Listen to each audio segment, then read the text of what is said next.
কয়েকদিনের টানা বৃষ্টি আর উজান থেকে নেমে আসা ঢলে সিলেটের ১২ উপজেলাতেই পানি ঢুকেছে। কোথাও কোথাও পরিস্থিতি অপরিবর্তিত থাকলেও পানি বেড়ে নতুন করে বেশ কিছু এলাকা প্লাবিত হয়ে বন্যা দেখা দিয়েছে।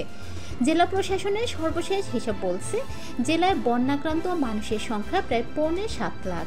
আগামী ৩ দিন ভারী বর্ষণের পূর্বাভাস থাকায় বন্যা পরিস্থিতির আরও অবনতির আশঙ্কা করা হচ্ছে। এছাড়াও জেলার ১২ উপজেলার ১০২টি ইউনিয়নে বন্যার পানি প্রবেশ করেছে।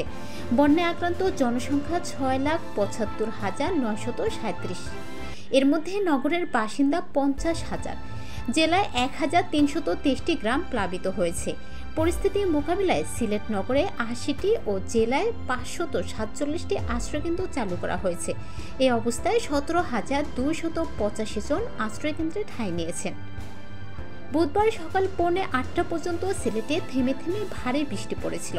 এতে জেলার অধিকাংশ নদ নদীর পানি বেড়েছে। এছাড়াও ভারতের উজান থেকে নেমে আসা পাহাড়ি ঢল অব্যাহত থাকায় অনেক এলাকায় বন্যা পরিস্থিতি আরও অবনতি হচ্ছে। এর আগে গত ২৯ মে ভারী বৃষ্টি ও উজান থেকে নেমে আসা পাহাড়ি ঢলের কারণে সিলেটে বন্যার দেখা দেয়। ৮ জুনের পর থেকে বন্যা পরিস্থিতি অনেকটা স্বাভাবিক হয়ে আসে। সর্বশেষ গত সোমবার থেকে শুরু হওয়া অবিরাম বৃষ্টিতে ফের জেলায় বন্যা পরিস্থিতি দেখা দেয়।